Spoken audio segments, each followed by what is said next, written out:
What are the risks of failing to adapt to our rapidly changing world? Yeah, so I think that the risks are borne out in our individual experience, where we struggle more than we used to with things like burnout, with the desire to leave jobs more quickly than we have in the past. But they're also borne out at the population level. So there's some great studies done by Jeff Pfeffer and others showing excess deaths due to job stress, for example, on the order of 7 figures a year due to things that are happening at work that are impacting us negatively.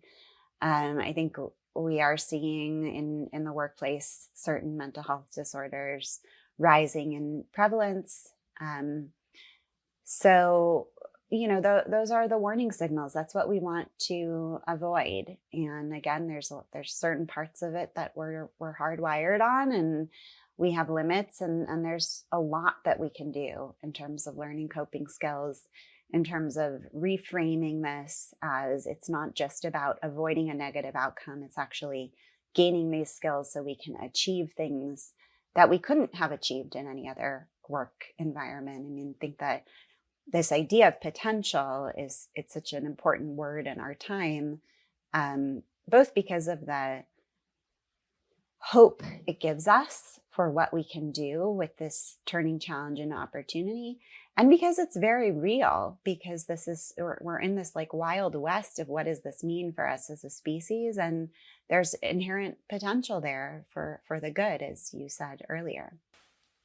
If we don't deal with this burnout and potential job loss and obsolescence, and people become irrelevant, are they moving toward drug and alcohol abuse and depression and possible suicide? Is that kind of the outcomes that you're seeing either now or in the future?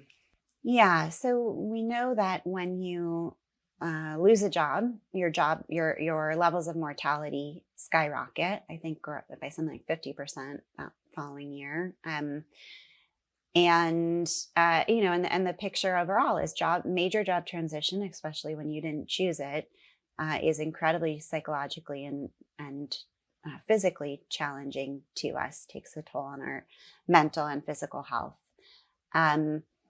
We do see people cope in unhealthy ways with this. I think I would separate that as a vector of coping versus is alcohol abuse more likely to be caused by job loss versus, let's say, major industry disruption or a merger at acquisition, other forms of stress you might be looking at it. I don't think we know that per se, but we know that there are unhealthy ways of coping and there are healthy and positive ways of coping. And for some reason, we have not taught our kids how to do this in schools in the way that makes sense to me that we should be doing.